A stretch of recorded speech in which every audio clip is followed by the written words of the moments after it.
안녕하세요, 투니원입니다. 응답하라 2000. 오늘의 추억팔이 대상은 무엇일까요?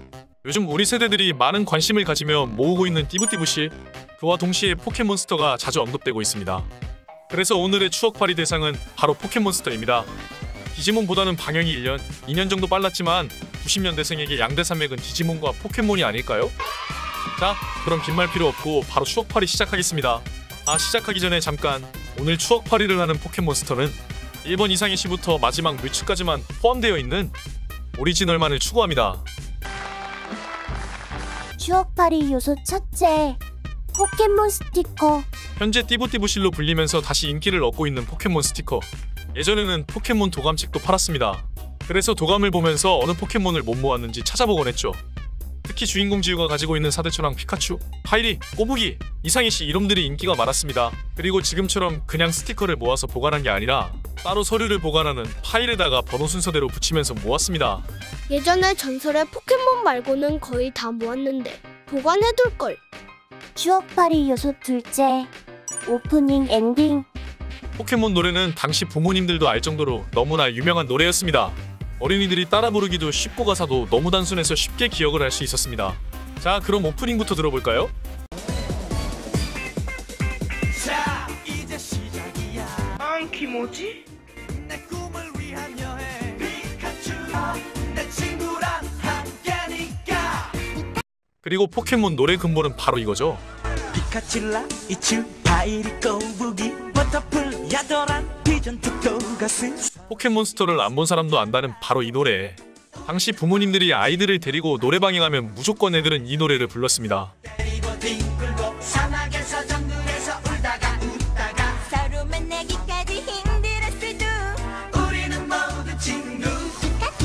추억팔이 요소 셋째, 지우와 친구들. 포켓몬스터 주인공 지우. 지우는 포켓몬 마스터가 되기 위해 도장 부시기를 하러 다니는데요. 그 여행 도중에 만난 다양한 캐릭터들이 있습니다. 우선 지우가 데리고 다니는 포켓몬은 피카츄, 꼬부기, 이상희씨, 파이리, 피존, 버터풀 등이 있습니다. 여행 도중 피존과 버터풀과는 헤어지게 되고 다른 포켓몬은 진화를 안 했지만 유독 파이리는 리자몬까지 진화를 완료했습니다. 그리고 노랑시티에서 고우스트를, 포켓몬스터 이기에서는 라프라스를 가지게 됩니다. 그리고 주인공 지우와 같이 모험을 다니는 이슬이와 웅이. 이슬이는 주로 물 포켓몬을 데리고 있고 웅이는 돌 포켓몬을 데리고 있죠. 그리고 웅이는 이 일행 중에서 가장 요리를 잘해서 주로 취사를 맡았으며 여자를 무척 밝힙니다. 그리고 어느 마을에 가도 있는 간호사 누나와 경찰 누나. 만화 컨셉으로는 이들 모두는 친척이거나 쌍둥이로 알고 있습니다. 지우에게 피카츄를 건네준 오박사님, 오박사의 손자이자 지우의 라이벌 바람이, 그리고 로켓단. 로켓단은 매번 나오면서 멘트를 하는데 저와 친구들은 그 멘트를 외우고 다녔죠. 대체 정체가 뭐야 하고 물으신다면 대답해드리는 게 인지상정. 이 세계의 파괴를 막기 위해 이 세계의 평화를 지키기 위해 우주를 뛰어다니는 우리 로켓단들에게 아름다운 미래, 밝은 내일이 기다리고 있다. 나옵니다. 그 외에도 노랑시티에서 만난 초능력 포켓몬을 다루는 초련, 로켓단의 수장 비주기 등 다양한 캐릭터들이 있었습니다. 추억팔이 요소 넷째, 포켓몬스터 게임. 이 영상을 보는 대부분의 시청자는 포켓몬 게임을 해봤을 겁니다. 저와는 다르게 대부분의 사람들은 포켓몬스터 골드를 했더군요. 골드 버전은 오리지널 버전이 아니라서 저는 조금만 하다가 말았습니다. 저는 항상 피카츄 버전을 했습니다. 그래서 게임상에서도 오박사에게 피카츄를 받으면 피카츄가 항상 따라다녔죠. 포켓몬 게임에서는 사람들의 패턴이 대부분 비슷했습니다. 무조건 그냥 사기 포켓몬을 잡는 거였죠. 예를 들면 파괴광선을 쓸 수 있는 갸라도스를 잡거나 초능력이 너무나 강력한 후딘과 그냥 스탯이 사기인 망나뇽을 데리고 다녔습니다. 저는 포켓몬 게임을 하면 무조건 니드킹과 골덕을 데리고 다녔습니다. 이 둘이 저의 최애 포켓몬. 여러분들은 게임에서 어떤 포켓몬을 데리고 다니셨나요? 댓글에 남겨주세요. 추억팔이 요소 다섯째, 다양한 에피소드들. 저는 가장 기억에 남는 에피소드가 지우와 피카츄의 만남이었습니다. 처음 만났을 때 피카츄는 지우의 말을 안 들었습니다. 그러다 깨비참들의 습격을 받아 피카츄는 큰 부상을 당합니다. 비록 말을 안 듣는 포켓몬이지만 자신의 포켓몬이니 지우는 온갖 고난을 헤쳐가며 피카츄를 구해냅니다. 이를 계기로 피카츄는 지우에게 마음의 문을 열게 되죠. 그리고 가장 재밌었던 에피소드는 바로 노랑시티 초련편입니다. 초련은 노랑시티의 관장이면서 어릴 적 마음의 상처를 입고 마음의 문을 굳게 닫은 소녀입니다. 초련이 데리고 있던 초능력 포켓몬들을 지우의 포켓몬들이 당해낼 수 없었죠. 하지만 누군가의 조언을 듣고 초능력 포켓몬에 대항할 수 있는 유령 포켓몬을 잡으러 간 지우.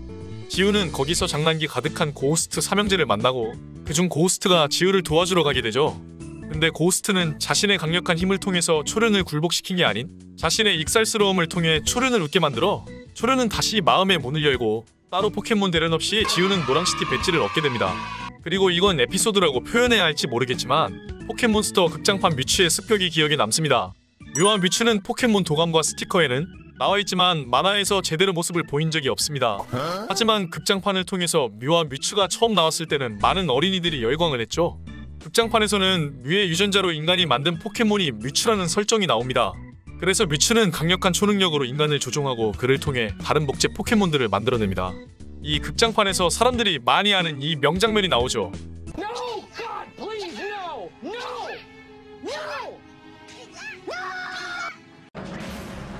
아무튼 뮤츠는 자신이 세계 최고의 포켓몬 마스터가 되려 했지만 지우와 친구들 그리고 뮤를 통해 자신의 삐뚤어진 마음을 고치고 극장판은 끝나게 되죠. 그리고 에피소드와는 관련 없지만 포켓몬을 보다 보면 중간에 이게 나타나죠. 오늘의 포켓몬은 뭘까요? 피카츄! 108번이라고 하면 그래 네루미로군.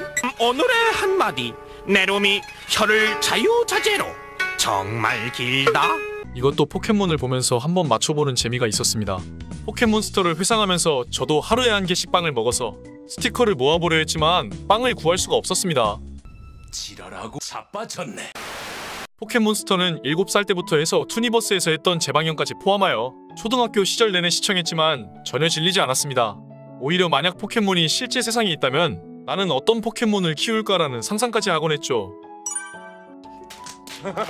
이렇듯 우리들의 추억 한켠에 큰 부분을 차지하고 있는 포켓몬스터를 오늘 추억팔이 해봤습니다. 이 영상을 보시고 여러분들도 포켓몬과 관련된 여러분만의 추억을 한번 떠올려보세요. 그럼 다음에 더욱 추억을 긁어줄 만한 스토리를 가지고 돌아오겠습니다. 안녕. 구독과 좋아요 부탁드립니다.